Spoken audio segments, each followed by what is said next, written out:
Bienvenidos a Visionomorfo.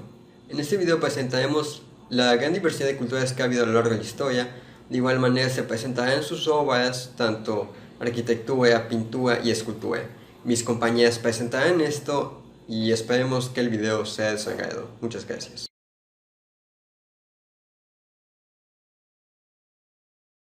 A continuación les voy a hablar sobre el Coliseo romano. Según la leyenda romana, los hermanos gemelos Rómulo y Remo fueron los fundadores de Roma. Este pertenece a la civilización romana y fue el emperador Vespasiano quien ordenó la construcción de este Coliseo romano. La construcción comenzó en el 72 después de Cristo y fue su hijo Tito quien la finalizó en el 81 después de Cristo, tras solo 9 años. Su nombre proviene de la palabra colose, que designa de un ser particularmente alto y fuerte. La arquitectura del Coliseo muestra un plano ovoide.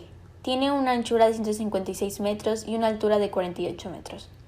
Hay 4 plantas. El espacio entre el auditorio y la fachada está hecha de 2 pasillos adyacentes circulares por piso. En la fachada los arcos son semicirculares. En la parte superior de las columnas hay decoraciones de antigüedad, pero varían según los niveles.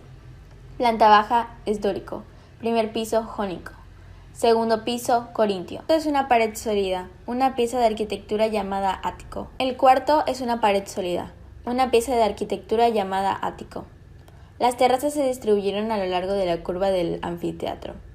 El más cercano de los asientos de la arena eran a 3 metros de altura.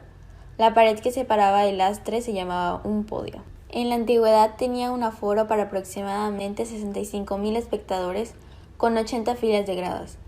Quienes estaban ubicados más cerca de la arena eran los que tenían el poder, y a medida que se ascendía se situaban los diferentes estratos inferiores de la sociedad.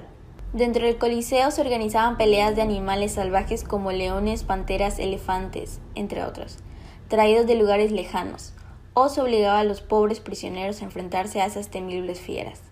También habían luchas de gladiadores. La mayoría de los hombres eran esclavos y prisioneros a los que se forzaban a entrenar muy duro para manejar diferentes armas como lanzas y espadas. Una vez preparados se les obligaba a combatir entre ellos. El Coliseo fue construido con materiales como lo son los bloques de travertino, madera, ladrillo, piedra, hormigón, estructo y mármol.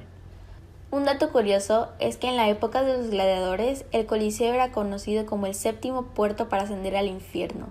Más probable es que esta fama estaba vinculado al hecho de que hubieron muchas personas que murieron durante los juegos. Además, en muchas leyendas, el anfiteatro fue utilizado como un lugar para los rituales de sacrificio en el que se utilizaba la sangre de los gladiadores muertos. A continuación les voy a hablar sobre el Juicio de París. Esta es una pintura de la civilización romana. Es una obra pictórica que el autor flamenco Pedro Pablo Rubens realizó en sus últimos años de vida. La obra fue encargada por el monarca español Felipe IV a través de su gobernador de Países Bajos, Fernando de Austria. Fue realizado en óleo sobre lienzo con unas medidas aproximadas de 2 metros de alto y 380 de ancho. Temática mitológica.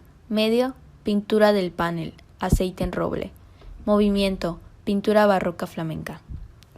Rubens representaba el momento en el que Mercurio, mensajero de los dioses, le entrega la manzana al joven París, mientras las 3 diosas, Minerva, Venus y Juno, intentaban seducirlo para ser coronadas como la más bella con la entrega de la manzana. Cada diosa aparece identificada con sus atributos. Así Minerva, la diosa de la guerra y de la sabiduría, es acompañada por una lechuza y una armadura. La diosa ofreció al joven París la victoria en cualquier guerra si accedía a nombrarla como la más bella. Venus, la diosa del amor y acompañada de Cupido, le ofrece el amor de la mujer más bella.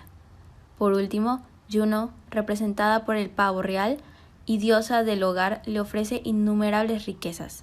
Finalmente, Venus es la ganadora, y en premio a su elección, París tiene el amor de Helena, comenzando así la guerra de Troya.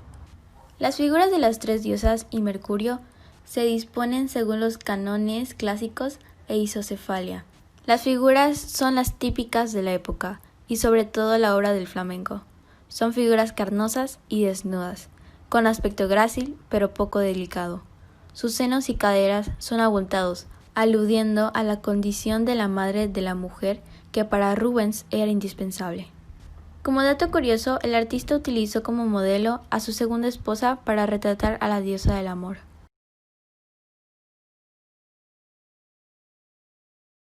A continuación les voy a hablar sobre la Esfinge de Egipto, que es parte de la civilización egipcia. El antiguo Egipto fue una civilización agrícola de la antigüedad que se originó a lo largo del cauce medio y bajo del río Nilo, cuya historia abarca más de 3 milenios y se considera como una de las más importantes de la humanidad. La Esfinge de Egipto, en la época de la dinastía cuarta, se esculpió en la meseta de Gizeh, que atribuye a Kefren, el cuarto faraón a lo largo del año 2500 a.C. de la cuarta dinastía. En la época de la dinastía 4 se esculpió en la meseta de Gizeh un increíble monumento, la Gran Esfinge.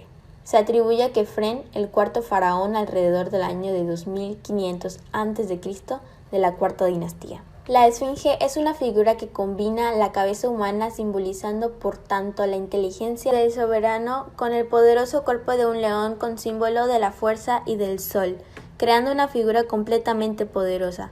La cabeza podría representar al faraón Kefren, teniendo su cuerpo en la forma de un león. Se construyó como parte del complejo funerario que incluye a la pirámide, el templo del valle y la calzada que los une. Su función se planteó como el guardián de la pirámide del rey Kefren. Tiene como una característica que las medidas del cuerpo no coinciden con la de la cabeza, pues es demasiado grande el cuerpo para el tamaño y la circunferencia del rostro. La gran esfinge de Giza se realizó esculpiendo un montículo de roca caliza situado en la meseta de Giza. Tiene una altura de unos 20 metros, midiendo el rostro más de 5. En épocas antiguas estaba pintada de colores vivos, rojo el cuerpo y la cara, y el nemes o tocado faraónico que le cubre la cabeza de rayas amarillas y azules. Actualmente los colores ya no pueden ser predecibles, debido a que la erosión fue uno de los grandes enemigos naturales. Algo que ayudó a la conservación del cuerpo fue que estuvo enterrada en la arena por muchos años. Como dato curioso, existen historiadores que creen que la esfinge fue transformada y que su rostro original no era lo que conocemos hoy en día. El cuerpo de animal hace a muchos pensar que su figura original era la representación de un Anubis, el guardián de una necrópolis, y que su cabeza de perro fue transformada en algún momento no conocido de la historia. Ahora hablaré sobre el busto de Nefertiti, que pertenece a la civilización egipcia. El autor es Tutmose, y se cree que la realizó en 1345 a.C. Se dice que se realizó el busto de piedra caliza con estuco pintado de Nefertiti, la esposa del faraón Akenatón. El busto no tiene ninguna inscripción, pero fue identificado como Nefertiti porque era la corona caracterizada que se conoció que Nefertiti llevaba puesto. La primera característica de la obra es la falta de una de las pupilas y parte de los lóbulos de las orejas. Se dice que estos últimos fueron encontrados, pero la pupila no. La pupila del ojo derecho es cuarzo insertado con la pupila negra y fue fijado con cera de abejas. Su piel es bronceada, lo cual es muy diferente a los típicos rostros femeninos del antiguo Egipto, donde todas llevaban tonos amarillentos. Tiene un hermoso perfil, muy suave, de nariz recta y pequeña, ojos almendrados y pintados con el coc negro. Una boca llamativa porque sus labios rojos son bastante carnosos y nos ofrecen una ligera sonrisa. Su cuello es largo y estilizado. Nefertiti lleva una corona muy alta de color azul sobre una banda amarillo-oro. La corona también tiene otras bandas de color rojo, azul y verde que se unen en la parte de atrás de la corona. Dato curioso, el icónico busto de la reina egipcia Nefertiti fue hallado el 6 de diciembre de 1912.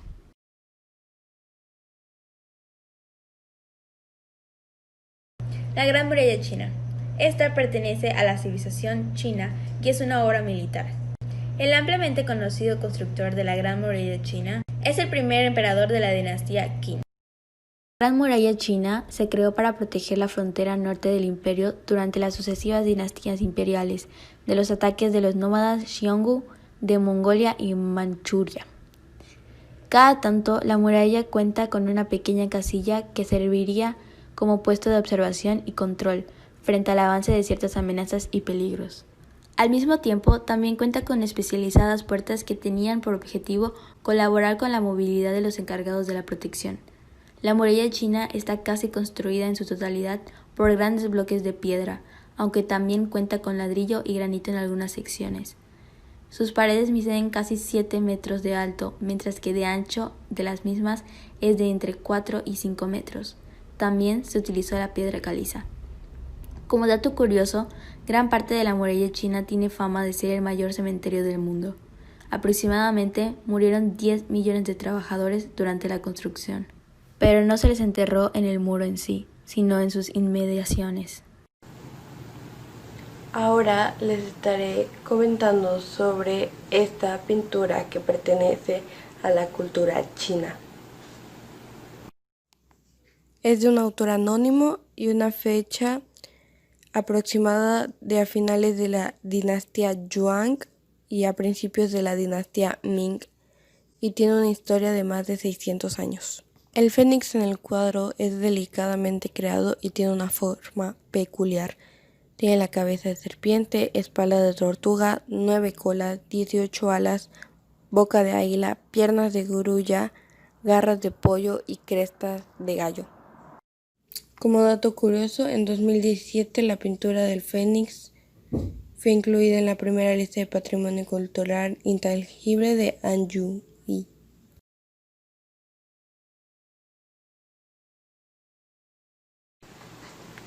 En este momento les estaré hablando sobre esta pintura que pertenece a la cultura india.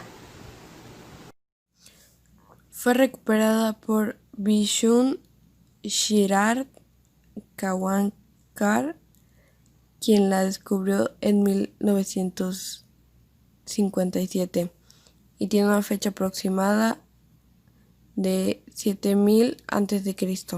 Las pinturas muestran escenas de la vida cotidiana de los habitantes del lugar que se refugiaban en cavernas. Danzas, celebraciones, montura a caballo, caza, música, recolección de miel, montura a elefante y las tareas hogareñas son algunas temáticas habituales. También hay imágenes de acontecimientos especiales como nacimientos, ritos religiosos y entrenamientos. Los animales son figuras muy presentes, entre ellos están el bisonte, los elefantes, los pavos, rinocerontes y tigres. Los colores predominantes son rojo y blanco, aunque utilizaron también tonalidades amarillas y verdes. Como materiales utilizaban principalmente frutos, plantas y rocas que mezclaban con sangre de animales y grasa. La técnica es rupestre. Un dato curioso es que ha sido declarado como Patrimonio Histórico de la Humanidad por parte de la UNESCO y se trata de un sitio arqueológico ubicado en Madhya Pradesh. Ahora les estaré hablando de esta escultura que pertenece a la cultura india. La niña está desnuda, usa varios brazaletes y un collar. Se muestra en una posición natural, de pie con una mano en la cadera.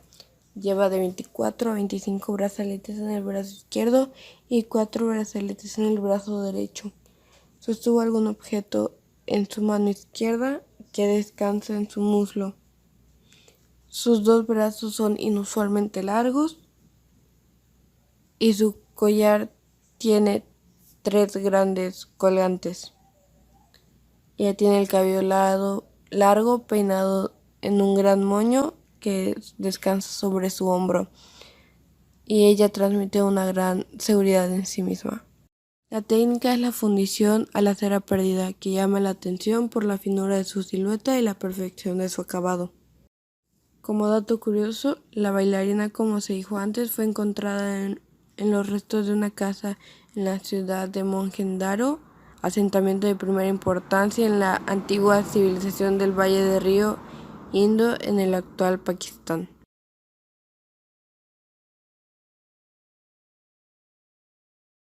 Les presento otra edificación que puede representar la arquitectura de Persia. Esta se llama Persépolis.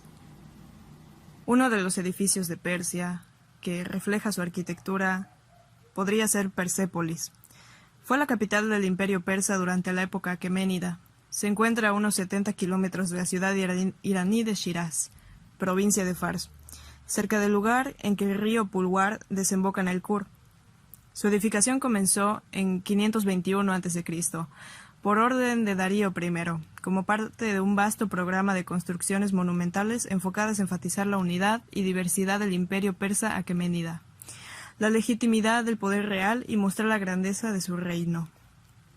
Las obras de Persépolis atrajeron trabajadores y artesanos venidos de todas las satrapías del imperio, y por ello su arquitectura resultó de una combinación original de formas de estas provincias que crearon un estilo arquitectónico persa. Comprende un enorme complejo palacial sobre una terraza monumental que soporta múltiples edificios hipóstilos que tuvieron funciones protocolarias, rituales, emblemáticas o administrativas precisas. Audiencias, apartamentos reales, administración del tesoro, recepción. Cerca de la terraza había otros elementos, tumbas reales, altares y jardines. También estaban las casas de la ciudad baja, de la que casi nada visible queda hoy.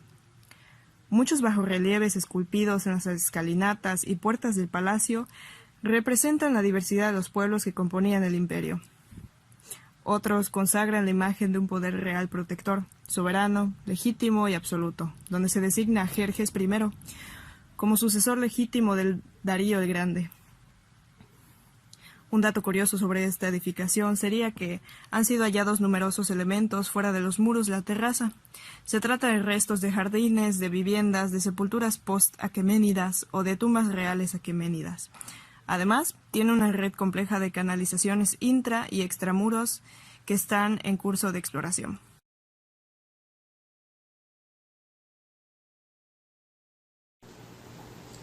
A continuación les estaré hablando de esta pintura que pertenece a la cultura mesopotámica. Es de un autor anónimo y una fecha desconocida. En la pintura se puede observar el agradecimiento a los dioses por brindarles todo lo que la civilización necesitaba. Carece de perspectiva y prevalecen el azul, el blanco y el rojo. Los temas en la escena eran la guerra, los rituales y los sacrificios con mucho realismo. No se presentan sombras, se tiende a lo geométrico y lineal, o sea, pinturas en movimiento. Se puede observar que entregan una parte de ganado, pues el animal es muy importante ya que significa la riqueza que ellos producen al realizar sus actividades. Los materiales que se pueden observar son los mosaicos decorativos o azulejos. La técnica es el uso del temple. Un dato curioso es que se encuentra en un mural del Palacio de Mari y podemos observar que las pinturas tienen carácter estrictamente decorativo porque se utilizó para embellecer la arquitectura. Y por último, de mi parte, les estaré hablando sobre esta escultura que pertenece a la cultura mesopotámica. De autor desconocido y fecha aproximada entre los años 3100 y 2900 a.C. Se trata de una escultura de bulto redondo que tiene representada en la parte superior una figura de toro que sostiene un recipiente alargado con boquilla, mientras que en la parte inferior tiene una forma de cuerpo humano arrodillado. Además se puede observar cómo se encuentra ataviado una túnica decorada con un patrón escalonado. Cabe resaltar que la mezcla de los rasgos humanos y animales se pueden apreciar sobre todo en el cuello, donde los hombros claramente humanos se estrechan en brazos que acaban en pezuñas. Los materiales que se usaron fue la plata y la técnica fue el esculpido. Un dato curioso es que el arte proto-elamenita eran frecuentes las representaciones animales con posturas humanas.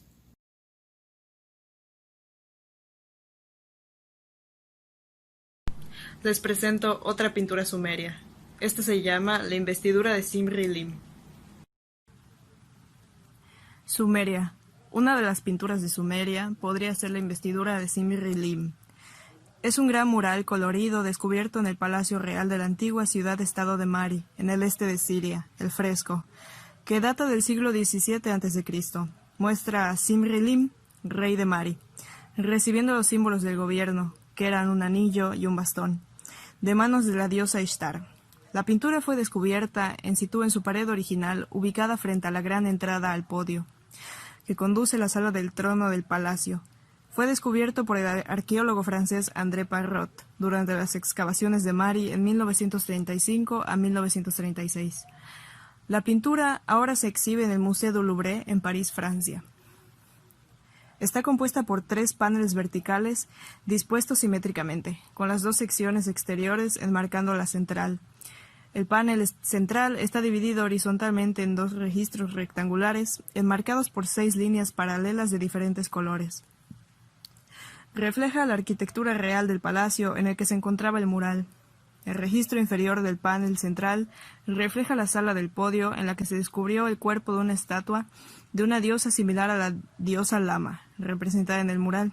Un dato curioso sobre esta pintura es que el registro inferior es simétrico y simboliza la fertilidad y prosperidad del próximo reinado de Simri-Lim.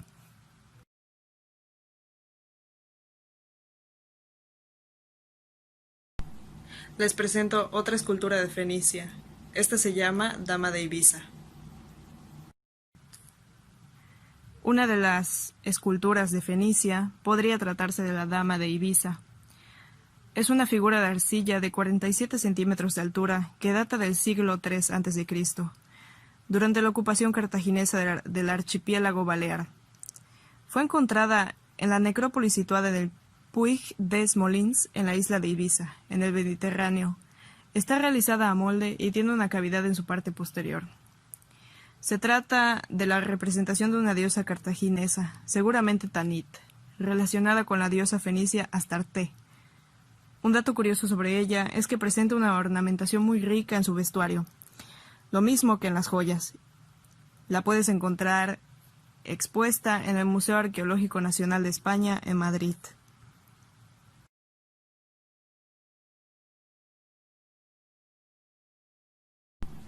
Les presento otra escultura de Grecia. Esta se llama Atenea Lemnia. Otra de las esculturas de Grecia podría ser Atenea Lemnia. Era una estatua de bronce realizada por Fidias en el siglo V a.C. y que fue situada en la Acrópolis de Atenas. Atenas había enviado un grupo numeroso de colonos a la isla de Lemnos en 450 a.C. Posteriormente, los colonos, en agradecimiento, enviaron a Pericles dinero para que con él hiciera un homenaje a Atenea. Pericles encargó una estatua que, por tanto, se llamó Lemnia. La estatua era algo mayor de lo natural. Tenía la lanza en una mano y con la otra sostenía el casco, teniendo por tanto la cabeza descubierta. Destacaba la síntesis en sus ropas de fuerza y elasticidad. Los pliegues eran rectos y acanalados. La égida aparecía cruzada y podría ser precedente de la Atenea, representada en el frontón occidental del Partenón. Un dato curioso sobre esta escultura es que Plinio el Viejo dijo que sobrepasaba en belleza a las demás estatuas de Atenea. Les presento otra edificación que puede representar la arquitectura de Grecia. Esta se llama Partenón de Atenea. Otra de las obras arquitectónicas de Grecia podría tratarse del Partenón de Atenea. Tras la destrucción de la Acrópolis por los persas en 480 a.C., Pericles proyectó la construcción en la colina sagrada de un majestuoso templo a mayor gloria de Atenea. El Partenón fue erigido sobre un templo del siglo IV a.C., conocido como Hecatompedón, que fue construido por los persas. El edificio del Partenón, construido en mármol blanco del monte Pentélico, fue concebido para albergar la imagen de oro y marfil de Atenea Partenos, una colosal estatua de 12 metros de altura elaborada por Fidias. Con unas dimensiones aproximadas de 70 metros de largo y 30 de ancho, el Partenón estaba rodeado por columnas en todo su perímetro, 8 en las fachadas principales y 17 en las laterales. En el friso se representaba la procesión de las Panateneas, el festival religioso más importante que se llevaba a cabo en Atenas. A lo largo de las 4 caras del edificio se desarrollaba la escena, incluyendo más de 300 figuras humanas, dioses y bestias. Un dato curioso sobre ella es que en 1687 fue utilizado como polvorín por los turcos. Los explosivos sufrieron una detonación y el Partenón pagó las consecuencias. Más tarde, entre 1801 y 1803, los ingleses expoliaron gran parte de los detalles decorativos del Partenón. Lejos de ser devueltas a sus legítimos dueños, estas piezas aún se exhiben en museos como el Museo Británico de Londres.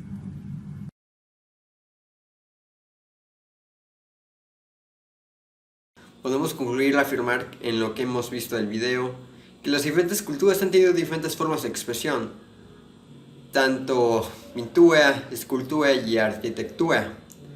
A pesar de que esta haya sido por necesidad, han marcado su propio estilo y se han podido definir